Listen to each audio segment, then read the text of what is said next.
कि देश भर के प्रत्येक पेरेंट्स को और प्रत्येक आदमी को ये वाली इन्फॉर्मेशन जानना जरूरी है, क्योंकि ये इन्फॉर्मेशन आपके बच्चों से संबंधित है। देखिए आप लोग मेरे सामने जो स्क्रीन पर देख रहे हैं भारत सरकार का राजपत्र यानी कि गैजेट है, जिसके अंदर आपके बच्चों के रिगार्डिंग जो बात कही गई, जो नो डिटेंशन पॉलिसी के बारे में बात कही गई कि अब स्कूल के अंदर अगर बच्चा 5th और 8th क्लास के अंदर अगर वो अपना एग्जाम देता है और एक मानक को पूरा नहीं करता तो हम उस बच्चों को यहाँ पर फेल यहाँ पर कर देंगे। पहले फेल से इतना डरता था और खासकर सीबीएसई तो आपके फेल शब्द से इतना डरता था, ठीक है, लेकिन अब उनको यहाँ पर फेल की कैटेगरी के अंदर माना जाएगा अगर यहाँ पर वो इन एग्जाम्स के अंदर, इन क्लास के अंदर यहाँ पर पास नहीं होते हैं। तो जो 2009 शिक्षा का अधिकार अधिनियम आपके सामने यहाँ पर आया, इसके अंदर आपके क्या बात कही गई थी कि इसके अंदर कहा गया था कि 6 साल से लेकर 14 साल तक के बच्चों को फ्री एंड कंपलसरी एजुकेशन, मुफ्त और अनिवार्य शिक्षा की बात कही गई थी। और उसके अलावा बच्चों के बहुत सारे अधिकार, बहुत सारी धाराएं इस एक्ट के अंदर यहाँ पर कही गई थी, ठीक है। इस एक्ट के अंदर ये वाली बात भी कही गई थी कि भाई हम बच्चों को अब अपना किसी भी एग्जाम के आधार पर उसको फेल नहीं कर सकते, और इस फेलियर से बचाने के लिए बच्चों के लिए यहाँ पर जो चीज लाई गई थी वो लाई गई थी यहाँ पर आपका सीसीई यहाँ पर लाया गया था। सीसीई मतलब कॉन्टिन्यूअस एंड कॉम्प्रिहेंसिव इवोल्यूशन, यानी कि सतत और व्यापक मूल्यांकन, कि अगर हम बच्चों को यहाँ पर फेल कर देते हैं तो उनका कॉन्फिडेंस कम हो जाता है, उनमें हीन भावना आ जाती है, वो डिप्रेशन का शिकार हो जाते हैं, बहुत सारे गलत डिसीजन यहाँ पर ले लेते हैं। तो इन सब चीजों से बचाने के लिए उस टाइम की जो आपकी यूपीए सरकार थी उसने डिसीजन लिया कि हम नो डिटेंशन पॉलिसी को लागू करेंगे। अब देश के अंदर कोई भी बच्चा यहाँ पर फेल नहीं माना जाएगा, ठीक है।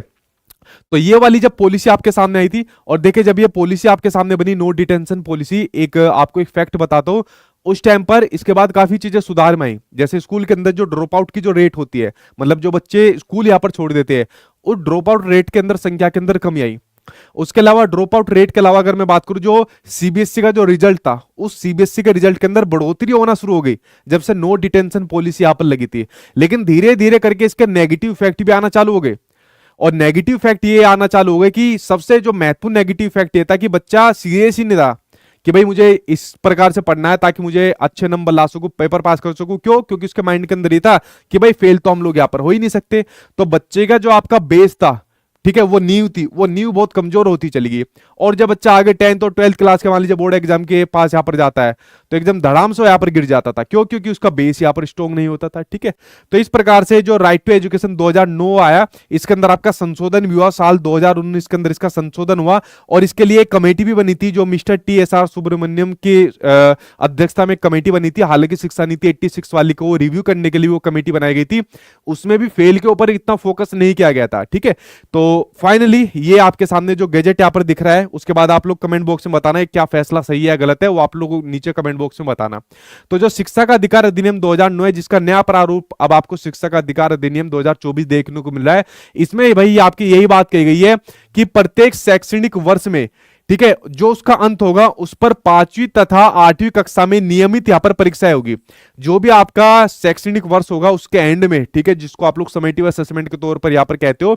उसमें 5वीं और 8वीं क्लास के बच्चों के अब यहां पर पेपर होंगे। और फिर उसके अंदर यहां पर कहा गया है कि भाई अगर कोई परीक्षा के संचालन के पश्चात कोई बालक समय समय पर, मतलब मान लीजिए जो मानदंड को पूरा करने में असफल रहता है, मान लीजिए जैसे हमें यहाँ पर नंबर मिलते तो उस नंबर को हम पूरा नहीं कर पा रहे, तो उसे परिणाम घोषित होने की तारीख से 2 महीने की अवधि के भीतर दोबारा से उसकी पेपर के लिए उसको अतिरिक्त अवसर दिया जाएगा, उसको एक और चांस मिलेगा, ठीक है, कि भाई आप लोग दोबारा तैयारी कर लीजिए। और जो दोबारा तैयारी करनी है वो यहाँ पर टीचर्स की देखरेख में बनेगी, एक कमेटी की देखरेख में उन बच्चों की ऐसे यहाँ पर तैयारी होगी। और ये वाली बात TSR सुब्रमण्यम ने अपनी अध्यक्षता में जो कमेटी बनी थी उसके अंदर ये वाली बात भी कही गई थी कि दोबारा से अगर बच्चों को अवसर दिया जाएगा तो उसमें बच्चों को प्रॉपर संसाधन, प्रॉपर उनके यहाँ पर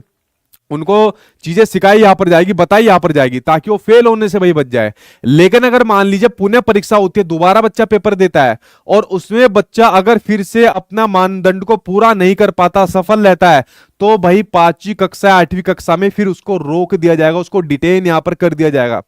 तो पहले किसी बच्चों को किसी क्लासरूम के अंदर रोका नहीं जाता था, चाहे 5th क्लास हो चाहे आपका 8th क्लास हो, और यही समस्या धीरे धीरे करके गंभीर समस्या बनती जा रही थी। लेकिन अगर मान लीजिए बच्चा दोबारा पेपर देता है तो भाई अब उन बच्चों को चाहे 5th क्लास में दे चाहे 8th क्लास में दे, उनको उसी क्लास में यहां पर रोक दिया जाएगा।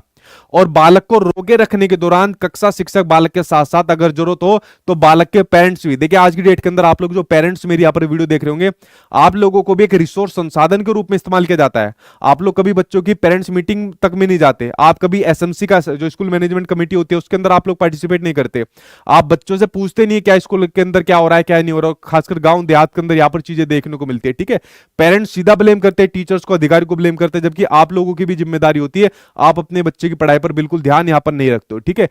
तो यहां पर यही बात कही गई है कि वो उनको मार्गदर्शन करेगा, उनको गाइड करेंगे और अलग अलग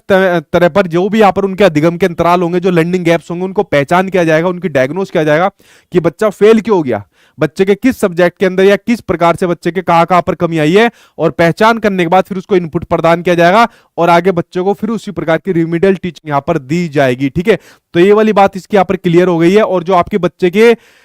होलिस्टिक डेवलपमेंट, समग्र विकास को पाने के लिए परीक्षा और पुनः परीक्षा जो आपकी होगी, अब आपकी कॉम्पिटेंसी बेस आपकी परीक्षा यहां पर होगी। कॉम्पिटेंसी का मतलब होता है बच्चे के अंदर जो योग्यता होगी उसके आधार पर आपके सामने एग्जाम होंगे। अब देखिए हमारे देश के अंदर जो हमारा एजुकेशन सिस्टम है बहुत चेंज होता जा रहा है, और खासकर जब आपकी शिक्षा नीति 2020 तब से आई है तब से बहुत ये तेजी से चेंज होता जा रहा है। और जो आपका राइट टू एजुकेशन 2009 वाला जो आपका अमेंडमेंट हुआ था 2019 के अंदर, जो ये आपका संशोधन हुआ था ना, तो 2019 के अंदर जब इसके अंदर आपका संशोधन हुआ था, तो भाई संशोधन के बाद कई सारे राज्यों ने, और जहां तक मेरी नॉलेज के अंदर है 16 अपने राज्यों ने और 2 यूटी ने, 2 केंद्र शासित प्रदेश ने इस वाली चीज को अपने राज्यों के अंदर लागू कर दिया है कि भाई अगर बच्चा 5th और 8th क्लास के अंदर फेल हो जाता है तो फेल ही करेंगे फिर हम उसको। ठीक है, तो धीरे धीरे करके सभी जगह ये चीजें लागू होती चली जाएगी। अभी आप लोग देखोगे इसको केवीएस, एनवीएस, आर्मी स्कूल की तरफ यहाँ पर उन स्कूल के अंदर ये इंप्लीमेंट होता जा रही है और धीरे धीरे करके ये इंप्लीमेंट यहाँ पर होता जाएगी। अभी तक मेरे अकॉर्डिंग ये फैसला आपका ठीक होता जा रहा है। आप लोगों का इसके ऊपर क्या विचार है, सही है या गलत है, और क्यों है, ये भी नीचे कमेंट बॉक्स में आप लोग मुझे बताइए। और कोई भी ऐसी एजुकेशनल इन्फॉर्मेशन आएगी मैं आपके सामने शेयर करूंगा। आप लोगों को जानना जरूरी भी होती है कि देश भर के अंदर क्या क्या चीजें चल रही है। Thank you.